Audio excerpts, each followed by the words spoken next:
मुझे बड़ी अच्छी लगी जिसमें लिखा है कि लोकानां तारणार्थाय धात्रा श्रेष्ठो गुरुर्बता। भगवान शंकर कहते हैं नारद, इस संसार के उद्धार के लिए विधाता ब्रह्मा ने गुरुदेव की रचना की है। उन्होंने जगत कल्याण के लिए गुरु का सृजन किया। अतो वै गुरु पूजाम चह कर्तव्या वै प्रयत्नता।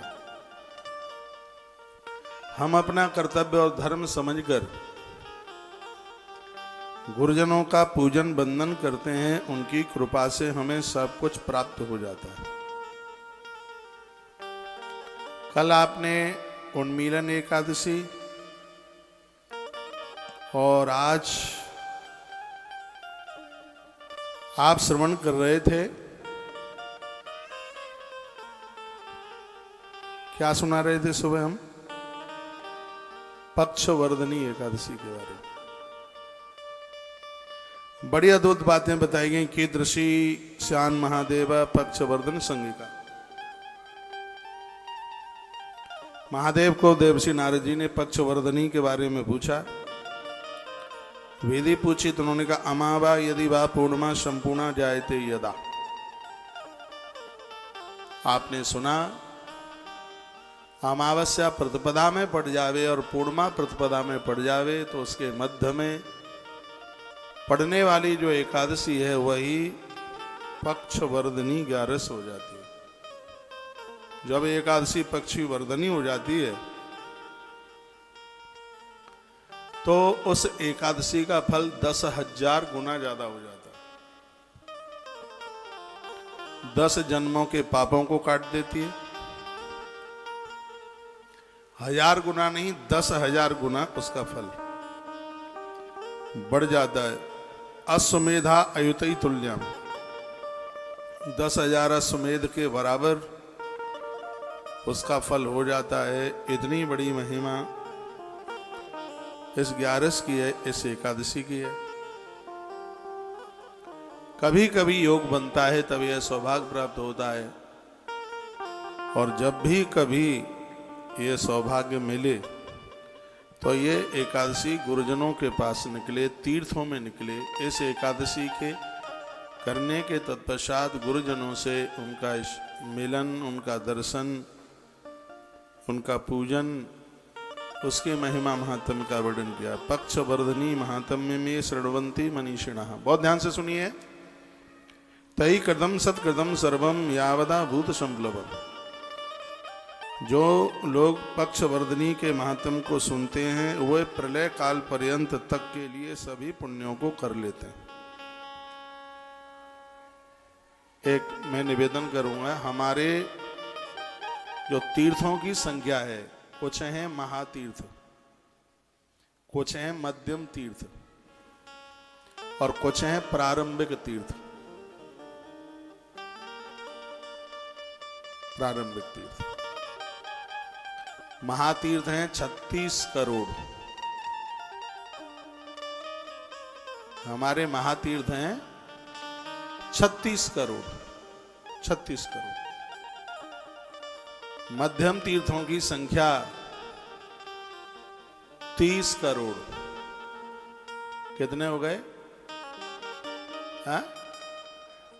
66। और प्रारंभिक तीर्थों की संख्या है 33 करोड़। तो ये सबको मिलाकर के कुल तीर्थ बनते हैं 99 करोड़। जैसा कि हमारे ग्रंथों में वर्णन है, उनकी संख्या है 99 करोड़। तो मुझे लगता है कि 10-50 जीवन धारण करके तो कोई व्यक्ति 99 करोड़ तीर्थ कर नहीं सकता, लेकिन जो लोग एकादशी का व्रत करते हैं उनको 99 करोड़ तीर्थ यात्रा करने का सौभाग्य प्राप्त होगा।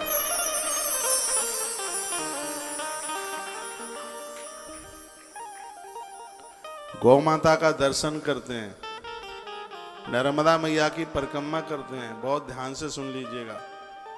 बेटी का कन्यादान करते हैं, एकादशी का व्रत करते हैं, ऐसे महानुभावों को 99 करोड़ तीर्थ यात्रा का फल तत्काल प्राप्त हो जाता है। तो इन सब चीजों से चूके नहीं, सौभाग्य कमा लें। एकादशी व्रतों में सर्वोच्च व्रत है, इससे बड़ा कोई व्रत नहीं। मेरी भाषा समझ में आ रही है आपके में? बड़ी अद्भुत बातें आप सुन रहे हैं, बड़ा आनंद हो रहा है। इस कथा को जो भी कोई सुनेंगे, कृतम सत्कृतम सर्वम यावदात भूत संबलम लिखा हुआ है, उसको सृष्टि प्रलयंत ये धरती पर उनको पुण्य प्राप्त होता रहेगा। पक्ष वर्धनी एकादशी की इतनी बड़ी महिमा है। नारद जी ने पूछा कि ये किसी ने करी है क्या? एकादशी किसी के जीवन में ये रही विशेष रूप से? हाँ रही है। किसके में? वसिष्ठेन कृता पूर्वम भारद्वाजेन वै मुने। श्लोक पढ़कर फिर उसका प्रमाण देके कथा करने में बहुत आनंद आता है। यह एकादशी वशिष्ठ जी महाराज के जीवन में पड़ी पक्ष वर्धनी, और उन्होंने इस व्रत को किया और उसका परिणाम था कि वो परमात्मा के गुरु बन गए। और किसके में?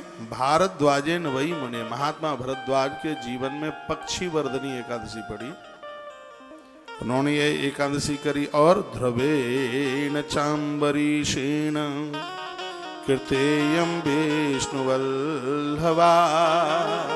5 साल का बच्चा था ध्रुव, और उसकी इस उम्र में पक्षवर्धनी एकादशी पड़ी, और इस बालक ने, ध्रुव ने,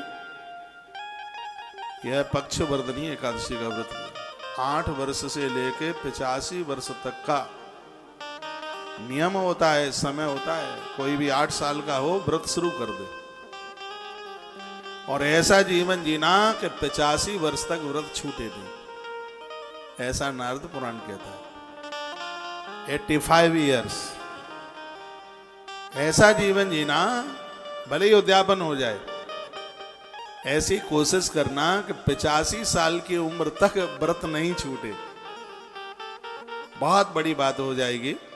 और 8 वर्ष की उम्र से व्रत शुरू हो जाए। मेरा शुरू हो गया 8 साल की उम्र से, और ये सब ऑटोमेटिक बन गए हैं वेदांत। ये तो तब की बात है जब किसी को पता ही नहीं होगा कि मैं वृंदावन जाऊंगा या मेरी ये लाइन होगी, कहाँ पता होता है। तो और ऑटोमेटिक घर के, गांव के, परिवार के ऐसे संस्कार थे। गांव में बहुत सब प्राय ऐसा कोई घर ही नहीं होता था जिस घर में लोग 11 ना करें, एकादशी ना करें। तो ऐसी कुछ प्रभु की यह कृपा हो गई और यह सौभाग्य प्राप्त हो गया। 8 वर्ष से लेके 85 वर्ष तक का विधान है 11 का व्रत करने के लिए। किसी से हो जाए तो बड़ी कृपा हो जाएगी भगवान की। ध्रुवेण, ध्रुव ने 5 वर्ष की उम्र में, देखो हम तो 8 ही बोल रहे हैं, ग्रंथों में लिखा है इस बच्चे ने तो 5 साल की उम्र में व्रत कर लिया, वो भी पक्ष वर्धनी एकादशी। नारायण ने प्रकट होकर दर्शन दे दिया था। इतनी बड़ी महिमा है। अब जब भी यह पड़ेगी तब मैं आपको बोलता रहूंगा। मैंने तो आज से ही पंचांग कुरेदना शुरू कर दिया। ये पड़ेगी कब? इसमें तब होता है जब पूर्णमासी और अमावस्या दोनों ही प्रतिपदा में घुस जाएं। एक से काम नहीं चलेगा, दोनों। अमावस्या प्रतिपदा में आई है और पूर्णमासी भी प्रतिपदा में आ जाए, उसके बीच में पड़ने वाली एकादशी पक्षवर्धनी एकादशी होती है। बड़े पुण्यों का खेल है। उसका वर्णन भगवान शंकर कर रहे हैं। और वर्णन किया और किसने यह व्रत किया का चांबरीषेण कृतेयम विष्णु वल्लभा। अम्बरीश राजा, जिसकी 11 भागवत जी में वर्णित की गई है, राजा अम्बरीश से पति पत्नी दोनों एकादशी का व्रत करते थे। सुदर्शन चक्र इनके दरवाजे की रक्षा करता था। देवसी नारद जी आए थे, परीक्षा ली, सुदर्शन चक्र पीछे लग गया। उन्होंने कृत्या राक्षसी पैदा करी तो सुदर्शन ने उसको खत्म कर दिया, फिर बाबा जी के पीछे पड़ गया। अम्बरीश 1 साल तक एक टांग पर खड़े रहे जब तक साधु लौट के नहीं आ गया। कहीं भी शरण नहीं मिली दुर्वासा जी को। ये देखो क्या ये है गौशाला, क्या मन को आकर्षित करती है। एक बार टीवी पर देखें आप, लगता है कि गौशाला, ऐसा लगता है कि गौ लोक है, गौ महल है। कहीं कोई गंदगी नहीं, कहीं कोई गोबर नहीं। ये देखो, कोरोना काल प्रकृति ने वरदान बना डाला। ये सगरे काम कोरोना में हो गए।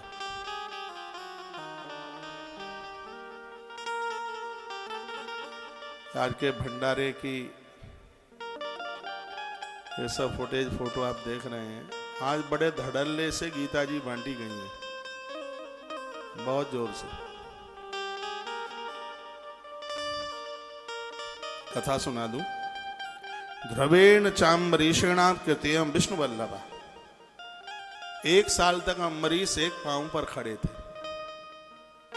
दुर्वासा जी सब गए, सब जगह, ब्रह्मलोक, शिवलोक, रुद्रलोक, सब लोग गए।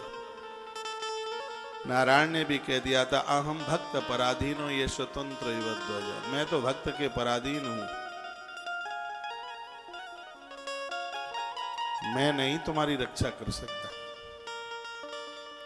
दुर्वासा जी अम्बरीश के पास आए, आंख में आंसू आ गए। का भगत कैसे भी मेरे प्राण बचा लो, मैं बच नहीं पाऊंगा, मुझसे आपका अपराध हो गया।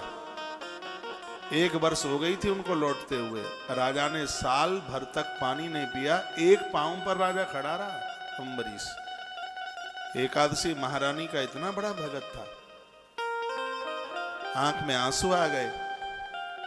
राजा रो पड़ा, कहने लगा, भगवान यदि मैंने निष्काम भाव से बिना मांगे मैंने एकादशी का व्रत किया है, और उसका पुण्य जो भी कुछ मुझे मिला है, तो मैं अपना पूरा पुण्य इस महात्मा को समर्पित करता हूं। आपका सुदर्शन चक्र शांत है। चक्र लौट गया, दुर्वासा जी के प्राण बच गए। अम्बरीश का नाम हो गया ध्रुवेण चाम्बरीषेण कृतेयं विष्णु वल्लभा। अम्बरीश का नाम उनमें आ गया। पक्षव्रती, पक्षवर्धिनी एकादशी में नाम अम्बरीश राजा का आया। कोई जिंदगी भर काशी रहे, पुष्कर रहे और द्वारका में वास करे, जिंदगी भर, और उससे जितना पुण्य प्राप्त होता है, एक पक्षवर्धनी एकादशी जिंदगी में आ जाए, उसको करने से उतने फल की प्राप्ति हो जाती है। अब आप विचार करो कितनी बड़ी महिमा पक्षवर्धनी। श्लोक बोले देता हूं। यम काशी क्षमा पुण्यं यम वै द्वारिका समा उपोषिता च भक्तेन वांछितं च दत्तात्यसौ। यम काशी, काशी में रहने से, द्वारका में वास करने से जिस फल की प्राप्ति होती है, वही फल पक्षवर्धनी एकादशी करने से। ये हमारे यहाँ नया मेहमान आया है 5-4 दिन पहले। हाँ, बड़ा प्यारा है। इसका नाम भी बड़ा अद्भुत रख दिया है। इसका नाम है माधव। हमारे यहाँ एक बड़ा सुंदर बछड़ा आया है, उसका नाम अर्जुन है। आज हम उसको मिलके आए हैं। गिरी नस्ल का है अर्जुन। इतने बड़े बड़े कान हैं उसके। अर्जुन 7-8 महीने का बछड़ा है। कीमत में 2 लाख रुपए से कम नहीं है। अर्जुन है। ये अभी आप माधव का दर्शन कर रहे थे तो नया मेहमान है, अभी अभी आया। ये है अर्जुन। ये यहीं का जन्म है, आश्रम की गौशाला का। इस समय इसको बड़ी गौशाला भेज दिया।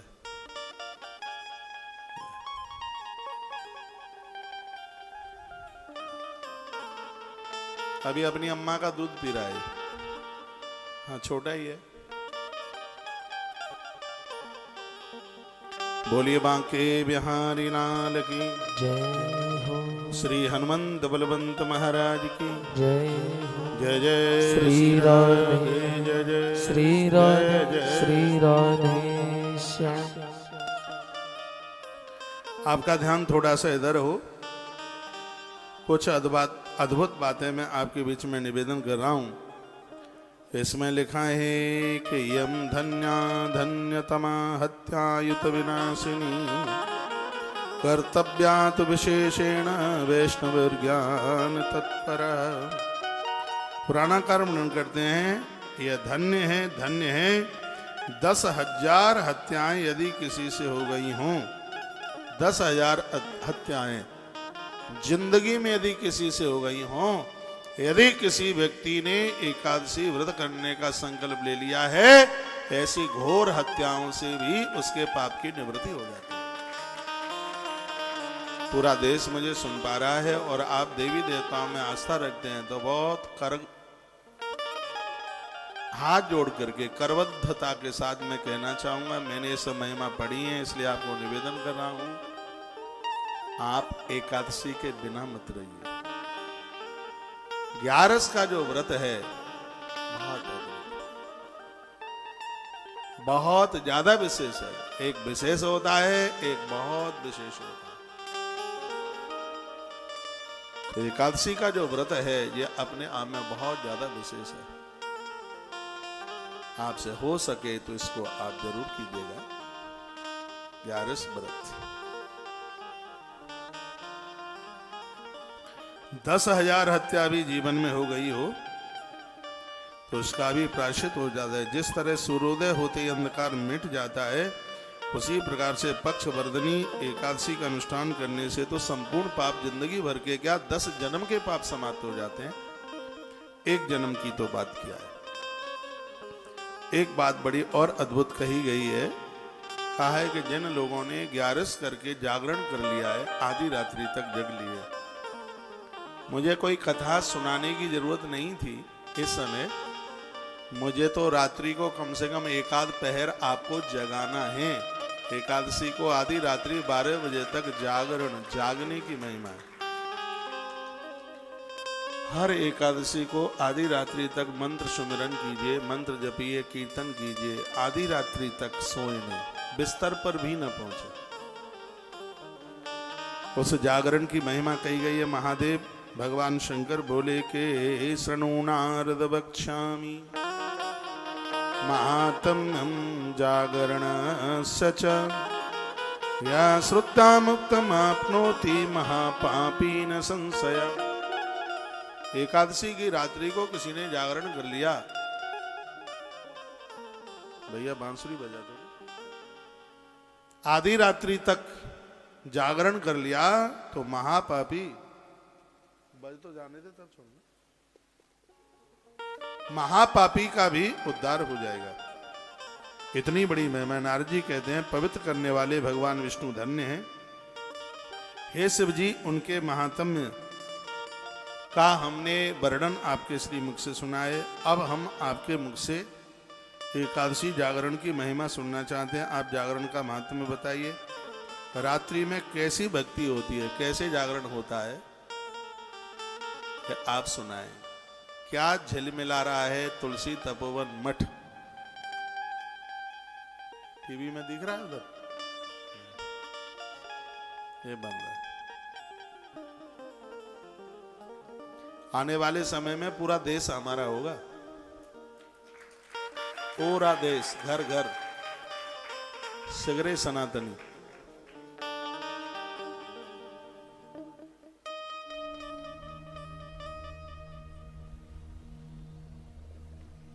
हे विश्वेश्वर, हम आपसे जागरण के बारे में सुनना चाहते हैं। जागरण की महिमा क्या है? भगवान महादेव कहते हैं एकादश्याम जनो विष्णु रात्रौ संपूज्य भक्तितः कुर्या जागरणम विष्णु पुरतो वैष्णवी सह। ऐसा वर्णन किया है कि रात्रि को जागरण में सालराम भगवान को यदि रख लिया जाए और ज्योत जला दी जाए जब तक जागरण हो तब तक ज्योत को न बुझने दें। तो जागरण के करने से एक एकादशी का फल 1000 एकादशी के बराबर हो जाता है जागरण करने से। जागरण के 26 नियम है, 26 बातें जागरण में होती हैं, 26 अंग हैं जागरण में। वो आप सुनेंगे, पता भी नहीं होगा क्या क्या है, लेकिन इस ग्रंथ में वर्णन है। कोई भी जागरण आप करते हैं उस जागरण के 26 अंग हैं। सिर्फ कीर्तन करने से जागरण पूरा नहीं हो जाता, उस जागरण में 26 मौलिक बातें हैं, उनका ध्यान रखा जाता है। चाहे वो खाटू श्याम जी का जागरण हो, चाहे अंबा रानी का जागरण हो, चाहे और किसी का भी हो, किसी भी देवी देवता का जागरण होता है, उसमें 26 अंग हैं उस जागरण के, उसमें 26 बातों का ध्यान रखा जाता है। और अभी आगे श्लोक इसमें आएंगे, और वो 26 बातें जागरण की कौन कौन सी हैं वो मैं आपके बीच में रखूंगा और आपको सुनने में बहुत आनंद आएगा। पहले तो मुझे बताओ, बोर तो नहीं हो रहे हैं? सोने का मन तो नहीं हो रहा? नहीं आरती करा दूं, फिर सुनने में मन लगे तो सुनाई देता हूं। चलिए आगे चलते हैं। भगवान महादेव कहते हैं, एकादश्याम जनो विष्णु रात्रौ संपूज्य भक्तितः कुर्या जागरणम विष्णु पुरतो वैष्णवै सह। पक्का वैष्णव तो वही है जो एकादशी करता है आधी रात्रि तक, उसके द्वारा जागरण किया जाता है। महादेव जी ने कहा कि भक्तों को चाहिए कि वो एकादशी के दिन और रात्रि में भगवान विष्णु की पूजा करें और वैष्णवों के साथ जागरण करें। वैष्णव का मतलब है जो विष्णु को मानते हैं, सनातन को मानते हैं, उनको बुलाया जाए, उनको न्योता दिया जाए, उन्हें निमंत्रण दिया जाए जागरण में, या उनके यहाँ जाया जाए या उनको अपने यहाँ बुलाया जाए।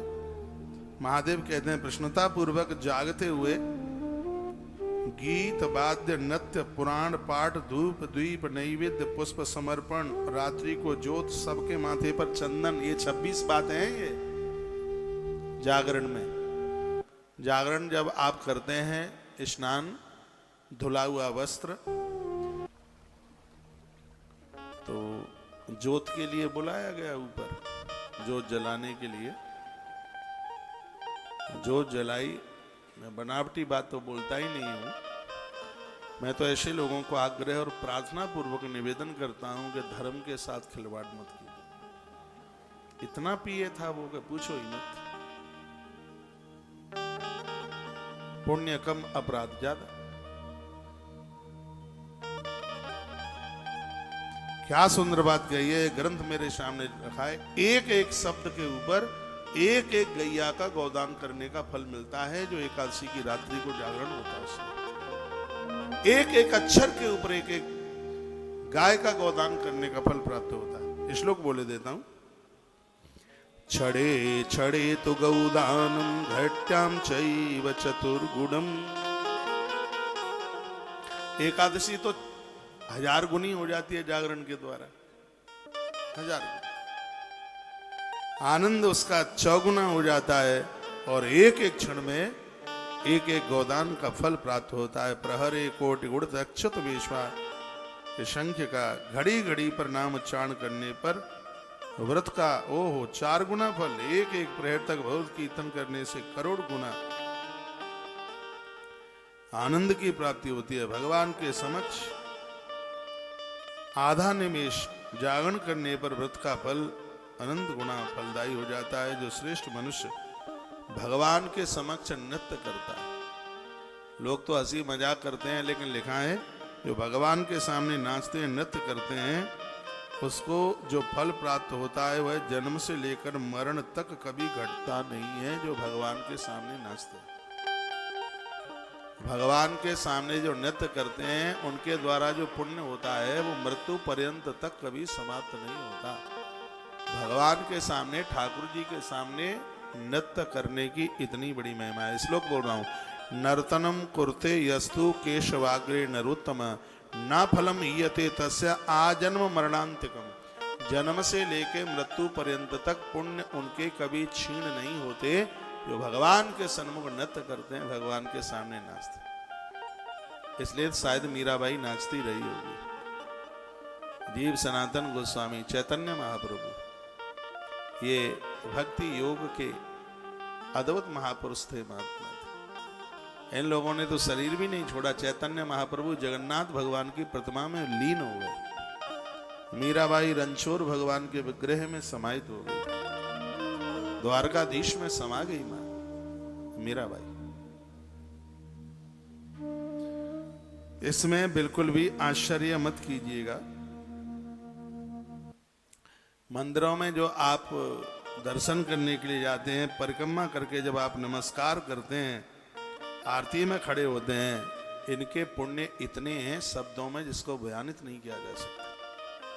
जो मनुष्य एकादशी के दिन भक्ति पूर्वक 26 गुणों से युक्त जागरण करता है, वह मनुष्य इस संसार में दोबारा जन्म नहीं लेता, लंबे समय के लिए भगवान का पार्षद बनकर ईश्वर के पास रहता है।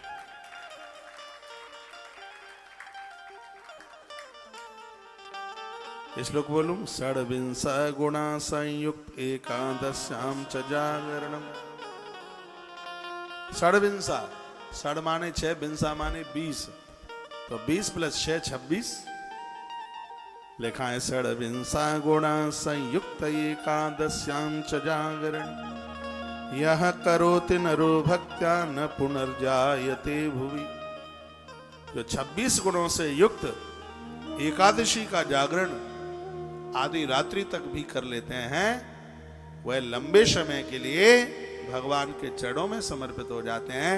धरती के आवागमन के चक्कर से वो मिट जाते हैं। इतनी बड़ी महिमा 11 के जागरण की, एकादशी के जागरण की। इसलिए पंक्ति मेरे साथ बोलिए, श्री कृष्ण गोविंद हरे मुरारी हे नाथ नारायण वासुदेव। श्री कृष्ण गोविंद हरे मुरारी हे नाथ नारायण वासुदेव। हे नाथ नारायण वासुदेव। हे नाथ नारायण वासुदेव। श्री कृष्ण गोविंद हरे मुरारी हे नाथ नारायण वासुदेव। गोविंद मेरी यही प्रार्थना है, भूलो नहीं कभी नाम तुम्हारा। गोपाल मेरी यही प्रार्थना है, भूलो नहीं कभी नाम तुम्हारा। निष्काम होके मैं दिन रात गाऊं, निष्काम होके मैं दिन रात गाऊं। हे नाथ नारायण वासुदेव। श्री कृष्ण गोविंद हरे मुरारी हे नाथ नारायण वासुदेव। ओहो।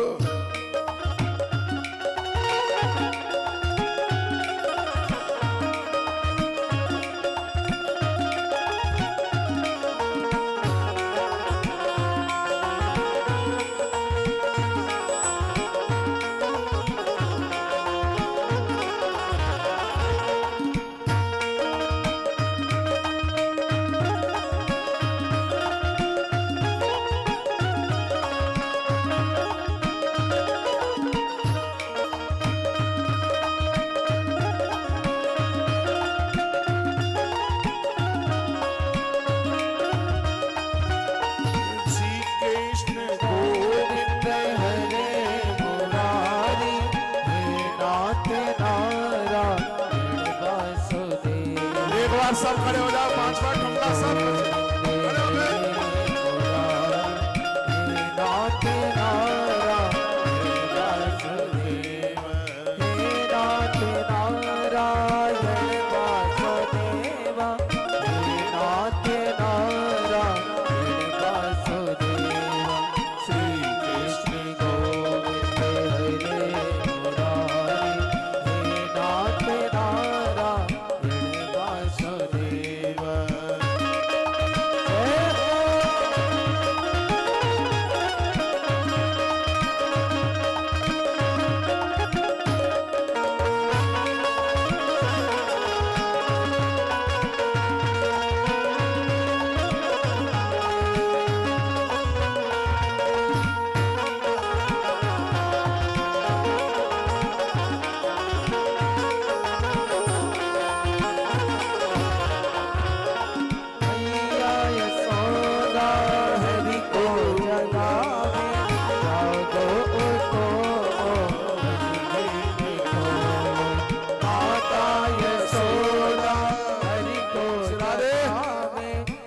गोप खोलो नंदनी खोलो द्वारे खड़ी गोप बुला रही है द्वारे खड़ी गोप बुला रही है नाथ नारायण वासुदेव श्री कृष्ण गोविंद हरे मुरारी हे नाथ नारायण वासुदेव हरे कृष्ण कृष्ण कृष्ण कृष्ण हरे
अब पुण्य समाप्त नहीं होंगे इसलिए नचवाया है थोड़ा।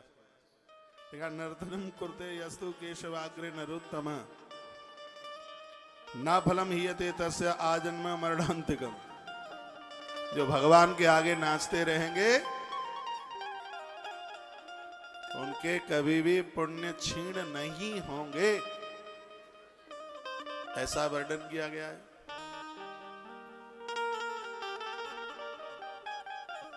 और सुनो, जो नाचेंगे भगवान के सामने, उनकी जो हंसी मजाक उड़ाएंगे, उनका उपहास करेंगे, उनके लिए क्या होगा?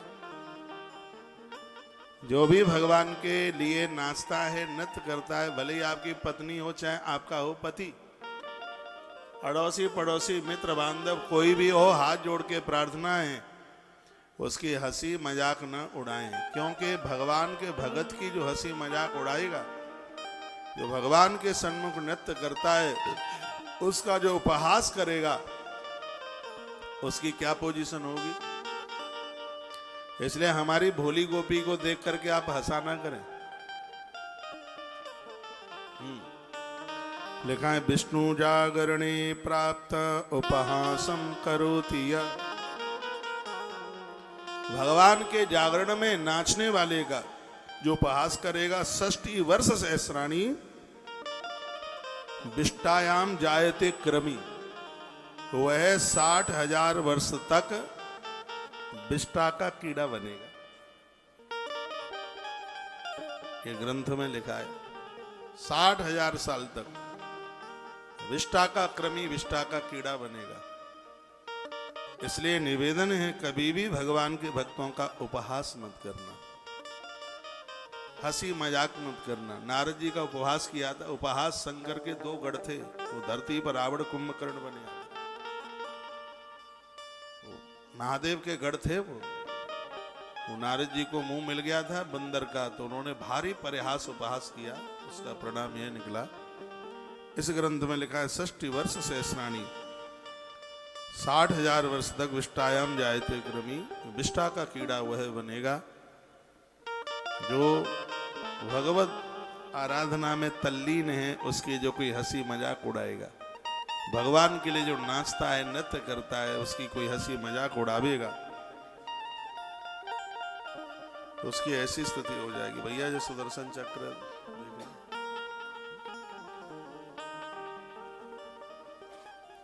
और क्या लिखा है, वेद विद ब्राह्मणो यस्तु नर्तनेन विशेषत उपहास परम प्राप्त सबई चांडाल उच्यते। कोई कितना भी बड़ा विद्वान ब्राह्मण क्यों न हो, यदि भगत को देख करके उपहास करेगा तो वह भी चांडाल हो जाएगा, बचेगा नहीं। स्पष्ट लिखा है, वेद विद ब्राह्मणो यस्तु नर्तनेन विशेष। भगवान के लिए नाचने वाले व्यक्ति को देख करके यदि कोई वेद पढ़ने वाला ब्राह्मण ही क्यों न हो, यदि उसके द्वारा भी उपहास हो गया तो उपहास पर प्राप्त सबई चांडाल उच्चते, उसको भी चांडाल बनना पड़ेगा, बच नहीं पाएगा। इसलिए भगवान के भक्तों का तो हम आदर करें। बड़ी अद्भुत बातें कही गई हैं, बहुत आनंद की बातें। वेद शास्त्र तो नित्यम नित्यम वैयाज्ञाजक रात्र उजागरणे प्राप्त निंदा कुर्वन्त जत्यपः। कहा गया, बताया गया कि सदा वेद शास्त्रों का अध्ययन करने वाला, यज्ञ करते रहने वाला भी व्यक्ति यदि भक्तों का निंदक बनता है तो उसका भी अधोपतन हो जाता है। भगवान कहते हैं जो मेरी पूजा करते हैं, शंकर जी कहते हैं जो मेरी पूजा करते हैं और भगवान विष्णु की निंदा करते हैं, उनके भक्तों की निंदा करते हैं, 21 जन्मों तक उस जीव का उद्धार नहीं हो सकता। ये महादेव के भक्त शब्द है। भगवान शंकर कहते हैं कि जो मेरे तो पुजारी हैं, मेरा अभिषेक करते हैं, मेरी पूजा करते हैं, और नारायण के भक्तों की निंदा करते हैं। शंकर जी कह रहे हैं नारद जी से, और कहते हैं मैं 21 जन्मों तक उसको मुक्त नहीं होने देता, क्योंकि मृत्यु का डिपार्टमेंट तो महादेव के हाथ है ना। तो कहते हैं उसके 21 जन्म बिगड़ जाते हैं। और भगवान नारायण भी कहते हैं, राम जी ने कहा है, शिवद्रोही मम भगत कहावा, शिवद्रोही मम भगत कहावा, सो नर मोहि सपे देहु नहीं भावा, सो नर मोहि सपे देहु नहीं भावा, शिवद्रोही मम भगत कहावा, शिवद्रोही मम भगत कहावा, सो नर मोहि सपे देहु नहीं भावा, सो नर मोहि सपे देहु नहीं भावा, शिवद्रोही मम भगत कहावा, सो नर मोहि सपे देहु नहीं भावा। ये भगवान राम के भी यह शब्द हैं, और भगवान महादेव भी कहते हैं, भगवान शंकर जी ने भी कह दिया, मेरा कितना भी बड़ा भगत कोई हो, मम पूजाम प्रकुर्वाणो विष्णु निंदान तत्पर। मेरी पूजा करने वाला विष्णु का निंदक 21 कुल नहीं हुआ, 21 कुलों तक, 21 जन्म तक मैं उसका उद्धार नहीं होने दूंगा। ये भगवान शिव के शब्द।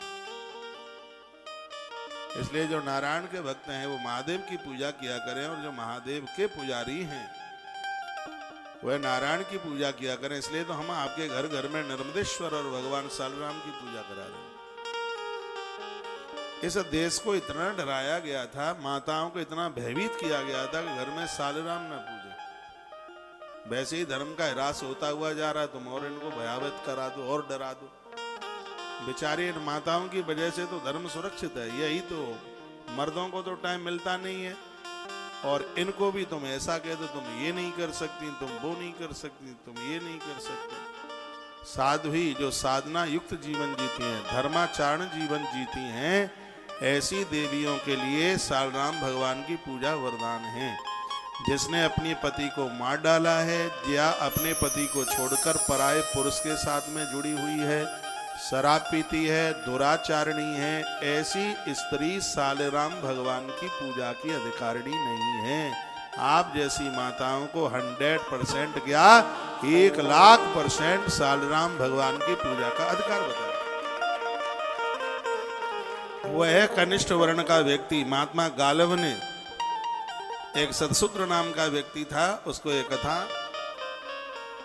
स्कंद पुराण में सुनाई है। ऐसा कनिष्ठ वर्ण का व्यक्ति जो पशुओं के ऊपर से चमड़ा उधेड़ता है, शराब का व्यापार करता है, कट्टी खाना खोलता है, धर्माचरण नहीं है, वह सालराम भगवान की पूजा करने का अधिकारी नहीं है। कनिष्ठ वर्ण में भी जो वैष्णव है, एकादशी करता है, तुलसी पहनता है, तुलसी की पूजा करता है, अतिथियों का आदर मान करता है, कनिष्ठ वर्ण में जन्म लेने वाला 100% वह व्यक्ति सालराम भगवान की पूजा करने का अधिकारी है। तो स्पष्ट वर्णन है ये ग्रंथ में। सात्विक जीवन जी रहा है, उसको पूजा करने का पूरा बिल्कुल अधिकार है। तो बड़ी बड़ी सुंदर और अच्छी बातें कही गई। भगवान क्या सुंदर कहा।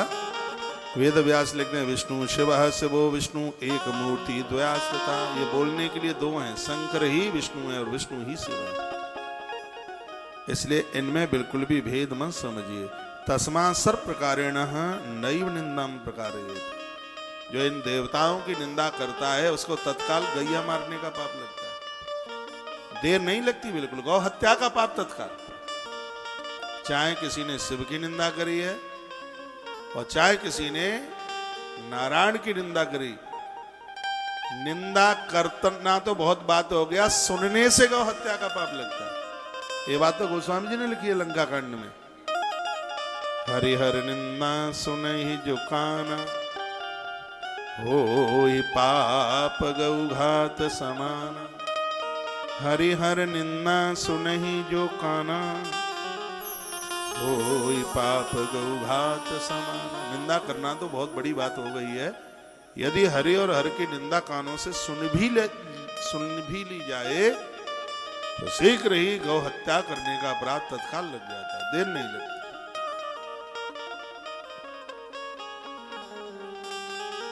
इसलिए सावधान। भगवान ने हमें और आपको मनुष्य बना करके भेजा है। इस जिंदगी से सुख मत लो, इस जिंदगी से आनंद ले लो। सुख तो महिषी को भी मिल जाता है, पशुओं को भी सुख मिल जाता है, लेकिन आनंद को प्राप्त करने वाला ये मनुष्य जीवन है। दुर्लभो मानसो देहो देई नाम छड़भंग। मनुष्य जीवन अपने आप में अति दुर्लभ है। पहले तो मिलना ही बड़ा मुश्किल है और मिल गया तो छड़भंगुर जीवन की कलिका। कल प्रात को जाने खिली न खिली, मलयाग्र की सुच शीतल मंद सुगंध समीर चली न चली। कल काल कुठार लिए फिर था, फिर नम्र सो चोट झिली न झिली। भजले हरि नाम अरी रसना, फिर अंत समय में हिली न हिली।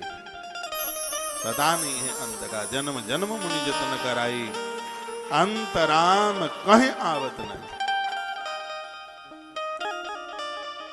क्या नजारा लग रहा है गौशाला का, देखो। क्या लगता है कि गौशाला में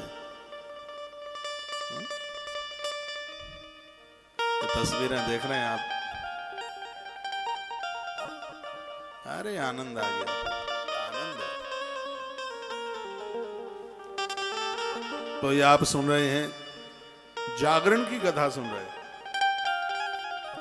जो एकादशी करके रात्रि में कीर्तन जागरण करते हैं, अश्वमेध सहस्रस्य वाजपेयी सतस्य वाजपेयायुतस्य च पुण्यम कोटि गुणम वत्स विष्णु जागरणम कृते। जो 11 की रात्रि को हरि प्रिया तिथि से कहते हैं एकादशी को, रात्रि को जो जागरण करते हैं उनको 1000 अश्वमेध और 10,000 वाजपेयी यज्ञ करने का फल प्राप्त होता है। 1000 अश्वमेध और 10,000 वाजपेयी यज्ञ करने का फल प्राप्त होता है। पितृपक्षे मातृपक्षे भार्या पक्षे तो वाधव कुलात् भरते चैतात कृत्वा जागरणम हरे। 7 तो माता का पक्ष, मामा के यहाँ के 7 कुल तर जाते हैं, पिताजी के यहाँ के 7 और पत्नी के यहाँ के 7, 21 कुल तारित हो जाते हैं जो 11 का व्रत करते हैं। एकादशी की इतनी बड़ी है। बेटिया के लिए घर देखने को जाओ तो दामाद धार्मिक देखना, पारमार्थिक देखना। खुद के बच्चे ऊट पटांग निकल गए हैं, दामाद बढ़िया मिल गया है तो दामाद कुनबे को उतार देगा तुम्हारे को। जामा था, धार्मिक होना चाहिए। बालेक्टर देखें, कलेक्टर देखें, अच्छी बात है। इंस्पेक्टर देखें, अच्छी बात है। मिनिस्टर देखें, अच्छी बात है। लेकिन उन सब के साथ साथ यदि आप देख ही रहे हो तो आप भगवान का भगत देखिए, ईश्वर का परम प्रेमी हो ऐसा देखिए, देवी देवताओं को मानने वाला हो ऐसा देखिए। वृथा दानादिकं सर्वं कृतघ्नेषु कृतं यथा उपोषणादिने विद्धि जागरणम पूजनम। अरे भगवान की एकादशी के व्रत किए बिना तो किया गया दान पुण्य भी सफल नहीं होता, भजन पूजा पाठ सफल नहीं होता। व्रतों में सर्वोच्च व्रत कोई है तो वो 11 का है। और एकादशी के साथ साथ फिर आपने जागरण और उसके बाद उद्यापन कर लिया, ये तो बहुत बड़ी बातें हो गई। ये तो कोई बहुत ज्यादा पुण्य जब होता है तब ही यह सौभाग्य प्राप्त होता है। एकादश्याम स्यानस्तु बिना जागरणम हरे मूकवत्तिष्ठो यो वै गानम पाठम न वाचरे। वर्णन क्या, एकादशी के दिन घर में जागरण हो रहा है और 11 का व्रत करने वाला दिन रात सो रहा है, ये 100% सत्य है। ऐसा व्यक्ति अगले जन्म में गूंगा और बहरा बन के ही जन्म लेगा। इसलिए व्रत करने वाले दिन तो हर व्रत में बताया है, दिन में सोने की बात कही नहीं है। और 11 जैसा व्रत किसी ने किया और टांगे पसार करके सो रहा है आराम से, वो ये तैयारी कर ले गूंगा बहरा बन के ही पैदा होगा। ये तो स्पष्ट लिखा, एकादश्याम स्यानस्तु मूकवतिष्ठते, मुंह कहते हैं गूंगा, गूंगा बन करके पैदा होगा। इसलिए एकादशी के नियम है तेल साबुन न लगाएं 11 वाले दिन। रात्रि को जमीन में सोएं, अन्न तो खाना ही नहीं है। फलियार भी एक बार लेने की विधि बताई गई है। 2 बार ले लोगे तो क्या व्रत खंडित हो जाएगा? व्रत खंडित नहीं होगा, लेकिन व्रत आधा रह जाएगा। इसी ग्रंथ में लिखा है कि 10वीं के दिन एक बार भोजन, एकादशी के दिन एक बार फलियार और द्वादशी के दिन एक बार भोजन लेते हैं, तब ही यह व्रत अपने आप में पूर्ण होता है। 10वीं को 2 बार ले लिया, एकादशी को कई बार फलियार ले लिया और द्वादशी को 2 बार भोजन ले लिया, तो उस व्रत का जो फल है 1/4 ही रह जाता है। बार बार फलियार करने पर उसका फल निम्न हो जाता है, न्यून हो जाता है। व्रत वाले दिन डकार आ गई, उबासी आ गई, जो सुरसा की तरह मुंह खुला रह जाता है ना, जो लोग ज्यादा खाते हैं जिनका पचता नहीं है उन्हें ही उबासियां आती हैं। तो ये है, सब ये होता है। तो इससे भी व्रत का जो पुण्य है वो क्षीण होता है। वो तो सगरी बातें इसमें लिखी हुई है, वर्णन किया गया है। देखा, श्री कृष्ण जागरे सर्वम रात्रौ नश्यत्यवाडवः शालिग्राम शिलाग्रे वै प्रकुर्वन्ते प्रजागरम। देखो, एक बात मैं निवेदन कर रहा हूँ, मेरी बात मान लो, कोई बात नहीं, मैंने दोनों हाथ जोड़ लिए हैं। बात क्या माननी है? इसमें लिखा है एकादशी के दिन शालिग्राम शिलाग्रे वै प्रकुर्वन्ते प्रजागरम।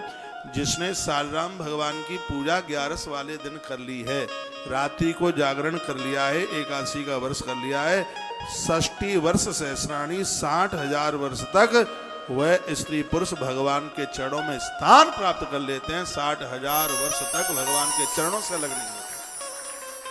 11 वाले दिन भगवान सालिग्राम की पूजा की इतनी बड़ी महिमा स्पष्ट लिखा है। 60 वर्ष स्नानी श्वेत द्वीपे वसे नरा। भगवान के श्वेत द्वीप में ठाकुर जी के पास वह जीव रहता है जिसने 11 के दिन भगवान सालिग्राम का पूजन कर लिया है। सालिग्राम शिलाग्रे यह है, सालिग्राम शिला की। ए बच्चे, ए इधर बैठ। बिलंदा का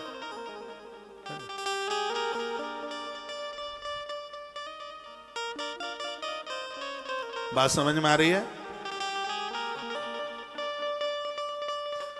इतनी सुंदर बात कही। यामे फलम प्रोक्तम कोट्यंदाव समुद्भवम संप्राप्ते वा श्री विष्णु न कुर्वन्ति जागरणम। वो तो जितना आप अपने आप को तपालोगे उतनी ही उसकी फलश्रुति उसकी ज्यादा होगी। तो जो 26 जागरण के गुण हैं कुछ पहले बताए हैं। और वाद्य है ताल। सुनिए, तालियां, तेल से युक्त दीपक। जब भी आप जागरण करते हैं, पूजा करते हैं, जब करते हैं तो घी तेल से युक्त दिया, भक्ति भावना पूर्वक संकीर्तन, प्रसन्न रहना, ये उन्हीं 26 गुणों में। संतोष रहना, जागृत रहना और अपने समुदाय को बुला करके लाना। कोई रूठा भी है तो उसको आप मनाइए। अलौकिक धर्म है ये। जागरण के 26 ही गुणों में से है। इन गुणों युक्त यदि जागरण किया जाए तो भगवान को वह जागरण अति प्रिय होता है। और कितनी सुंदर बात कही है। चाहे एकादशी शुक्ल पक्ष की हो चाहे कृष्ण पक्ष की हो, दोनों एकादशियों का फल बराबर है। बहुत लोग शुक्ल पक्ष की एकादशी करते हैं और वो कृष्ण पक्ष की नहीं करते। इसमें वर्णन किया गया है एकादशी का फल तब ही प्राप्त होता है जब दोनों पक्षों की 11 की जाए, दोनों पक्षों की एकादशी की जाए। एकादशी के दिन जो लोग व्रत नहीं करते ऐसे लोगों को तीर्थ यात्रा का फल नहीं मिलता। स्पष्ट लिखा है। श्लोक नंबर 57 है, 57 बोले देता हूं मैं। लिखा है कर्तव्यम तत्प्रयत्नेन पक्षयो शुक्ल कृष्णयो केवर्तई बहुवीक क्षीणई तीर्था वासेन तस्यकम। उनको तीर्थ यात्रा से मतलब ही क्या है जो एकादशी नहीं करते। तीर्थों में भी जाकर 11 को अन्न खाते हैं, पेट भरते हैं, उनको तीर्थ यात्रा का कुछ भी नहीं मिलता। यहाँ तो एक बात और लिखी है, तुम भले ही एकादशी का व्रत नहीं करते हैं, यदि आप उस दिन तीर्थ में हैं तो तीर्थ में अन्न मत खाइए 11 को। ऐसा इस ग्रंथ में वर्णन है। तीर्थ में आपकी एकादशी पड़ गई है, 11 तीर्थ में पड़ गई है, तो तीर्थ में आप 11 वाले दिन अन्न मत खाइए, फल ले लीजिए, काम चल जाता है। भैया 29 दिन खाते हो, 14 दिन खाते हो, एक 15वें दिन ना खाओ तो कौन सा फर्क पड़ता है? कितनी अद्भुत बातें कही गई। हे नारद, यदि प्रवास में गए रहने के कारण थका हुआ भी व्यक्ति हो तो भी उस व्यक्ति को एकादशी नहीं छोड़नी चाहिए। यात्रा में गया है, हार गया है, थक गया है, आया है व्रत और रात्रि को जागरण, तो भी उसको उसमें एब्सेंट नहीं करनी चाहिए। भगवान कहते हैं ऐसा भक्त मुझे बहुत प्रिय है। पाप से मोहित होने के कारण यदि मेरा भक्त यह व्रत नहीं करता तो कैसे मैं कह दूं कि वो मेरा भगत है? और सब चीजें करता है, मेरा भगत है। भगवान शिव कह रहे हैं, भगवान शंकर कहते हैं जो मेरे पुजारी हैं वो भी एकादशी करो। भगवान शंकर कहते हैं व्यर्थम यत पूजनम तस्या मत पूज्यम यो न पूजेत। भगवान कहते हैं शंकर मेरी पूजा मत करो यदि तुम एकादशी नहीं कर सकते। कमाल की बातें कहती है। तुम ये सोचो कि महादेव तुम्हारे ऊपर प्रसन्न हो जाएगा तो धोखे में भी मत सोच लेना। स्पष्ट लिखा है व्यर्थम मत पूजनम तस्या, मेरा पूजन व्यर्थ में बेकार है यदि विष्णु के प्रति तुम्हारी श्रद्धा नहीं है। शंकर के शब्द है, नारद जी को ये सुना रहे हैं। भगवान कहते हैं व्यर्थम यत पूजनम तस्या मत पूज्यम यो न पूजित। मत करो मेरी पूजा यदि तुम विष्णु को सम्मान नहीं दे सकते, तुम्हारे प्रिया एकादशी का व्रत नहीं कर सकते, तो मेरी पूजा करने का तुम्हें कोई फायदा नहीं है। हमारी ये बातें सुनते रहोगे तो हरि और हर के जो भक्तों में जो भेद है वो भेद ही मिट जाएगा। बहुत लोग ऐसे पुजारी हैं, नारायण के भगत हैं, शंकर की खूब निंदा करते हैं। शिव के पुजारी हैं, 8:30 बज जाए तो मुझे बता देना, आरती कराऊंगा। अभी बजे नहीं है 5 मिनट का, मैं पहले ही मत बता देना। आप तो खूब तैयार बैठे हैं 8:30 बजाने के लिए, लेकिन वो तो अपने टाइम पर बजेंगे। कितनी अद्भुत बातें, आहा, भगवान शंकर ने कमाल कर दिया। भगवान भोलेनाथ कहते हैं व्यर्थम यत् पूजनम तस्या मत पूज्यम यो न पूजे। क्या करोगे मेरी पूजा करके? फिर शिव कहते हैं जो मेरे पुजारी हैं वह भगवान नारायण की पूजा, और भगवान नारायण एकादशी से 11 से बहुत ज्यादा प्रसन्न होते हैं। जो मेरे पूज्य, जो मेरे भक्त हैं वो वैष्णवों की पूजा नहीं करते, ना वो शैव हैं, ना सूर्य भक्त हैं, ना शाक्त हैं, ना गाढ़पत्य है, वो तो कुछ भी नहीं है। जो एकादशी के दिन भोजन करता है उसे पशु से भी गिरा हुआ जानना चाहिए। पशुओं से भी वो गिरा हुआ है जो 11 को भोजन करता है। सनातनी आदमी होके जो एकादशी के दिन भोजन करता है, भगवान विष्णु कहते हैं, वो भगवान शंकर कहते हैं, उसे तो पशुओं से भी नीचे गिरा हुआ समझ लेना चाहिए। यो भुक्ते वासरे विष्णु गेयम पश्चाद कोयशा विप्रियम चक्रदम तेना दुष्ट नैव च पापिना मदभक्ति बलमाश्रित्य यो भुक्ते वही हरिर्दने वायव्यांतरः देई वेष्टतम पाप को। वह व्यक्ति तो पापों से बिल्कुल लद जाता है, उसकी कोई जिंदगी नहीं है। मेरी भक्ति का सहारा लेकर जो एकादशी के दिन भोजन करता है, शरीरधारी भीतर और बाहर करोड़ों पापों का भक्षण कर लेता है। इसमें एक बड़ी सुंदर बात कही, वो लिखी है कि आदमी इतना भजन पूजा पाठ करता है तो फिर उसको इतना फिर पुण्य क्यों नहीं मिल रहा है? वो इतनी शांति से, सकून से क्यों नहीं जी पा रहा है? वो इसलिए नहीं जी पा रहा है कि उससे अपराध भी रोज उतने ही हो रहे हैं, तो वो ऐसे ही बैलेंस कभी नीचे कभी ऊपर, कभी नीचे कभी ऊपर होके चल रहा है। एकादशी के दिन अन्न खा लिया आपने तो उसके लिए गंगा जी में इतनी डुबकी लगाई, तीर्थ यात्रा करी, बहुत कुछ किया, उससे जो पुण्य आपको मिला, सबसे पहले तो वो पुण्य वहीं छीड़ हो रहा है जो एकादशी को अन्न खा लिया, उस पाप को ही छीड़ करने में वो पुण्य लगा, उसकी वृद्धि कहां से होगी? तुलसीवन आश्रम में ऐसा नियम बनाया गया है कि एकादशी को यहाँ अन्न नहीं पकता, रोटी बनती नहीं है, 11 को नहीं बनती। एकादशी के दिन तो भैया सगरे भगत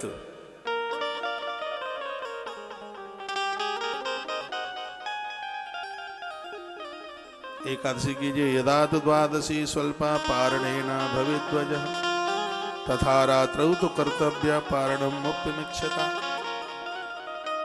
लिखा है, आज मैं दिन में भी बोल गया हूं, आधी रात्रि को नहाया नहीं जाता, आधी रात्रि को खाया पिया नहीं जाता, ऐसा हमारे ग्रंथ में लिखा है। लेकिन आधी रात्रि को द्वादशी जाने वाली है, त्रयोदशी आने वाली है। मुक्ति चाहने वाले लोग त्रयोदशी लगने से पहले ही अपना पारण कर ले। ये व्रत में पारण क्यों देखा जाता है? पारण इसलिए देखा जाता है कि त्रयोदशी न लगे उससे पहले हमारा व्रत भगवान को समर्पित हो जाए, उनको हम समर्पित कर दें। पारण में तुलसी पत्र लिया जाता है। यदि आप प्रदोष नहीं करते हैं तो चावल के द्वारा मुहूर्त खोला जाता है। यदात द्वादशी स्वल्पा पारणेन भवेद्वज तदा रात्रु कर्तव्य पारणम मुक्तिमिच्छता। मुक्ति के लिए लोगों को त्रयोदशी लगने से पहले ही पारण कर लेना चाहिए। बस एक बात कह करके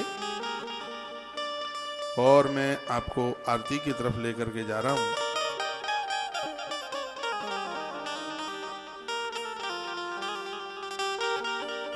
बोलिए भक्तवत्सल भगवान की जय हो, श्री हनुमान जी महाराज की जय हो। पहली बात तो यह है कि कल 9:30 बजे से जो अभी की कथा टीवी पर चालू हो जाएगी, जितनी देर का प्रोग्राम हुआ है उतनी देर तक, और उसके तत्पश्चात फिर शीघ्र ही कथा शुरू कर दी जाएगी। कल भी कथा को 1 बजे छोड़ना पड़ेगा, इसलिए छोड़ना पड़ेगा क्योंकि कल द्वादशी भंडारा है। कल यहाँ भी आश्रम में भी भंडारा है और गौशाला में तो उद्यापन का भंडारा चल ही रहा है। जो आज हमने श्रीमद् भगवद गीता की किताबें बांटी हैं, सत्य यही है, ये किसी भी एकादशी के जजमान की तरफ से नहीं बांटी गई। आप लोगों ने जो सहयोग किया है उसके द्वारा 3000 किताबों की व्यवस्था की और रात्रि को ये आई है। ये 2-3 दिन में सब बट जाएंगे। 1600 आ गई हैं रात्रि में, 1400 और बकाया है। 3000 ये किताब आप देख रहे हैं, अब बट जाएगी। सहयोग तो इतना नहीं हुआ है, लेकिन मंगा ली। और मैं फिर आपको कहूँगा, इन किताबों में से एक किताब मैंने भी ली है और पूरा 1 वर्ष तक मैं इसके श्लोक पढ़ूंगा। आज मुझे टाइम नहीं मिला है पढ़ने के लिए, अभी यहाँ के जाने के बाद पढ़ूंगा। और मैं आप सबको कहूँगा, गीता जयंती से लेकर के गीता जयंती तक 1 वर्ष तक जो गीता जी का स्वाध्याय कर ले, भले ही एक श्लोक पढ़े, लिखा है गोविंद द्वारका में कम आपके हृदय में ज्यादा आकर के बसेगा। ये महिमा है 1 वर्ष तक, वो गीता जयंती से लेके गीता जयंती तक एकादशी का पाठ करने की इतनी बड़ी महिमा है। और यदि आप कर सकें, मेरी बात का आप विश्वास कर लें, तो आप 1 वर्ष के लिए भले ही आप एक श्लोक पढ़ें, और आप श्लोक जरूर पढ़िए पूरा 1 वर्ष तक। ये आपका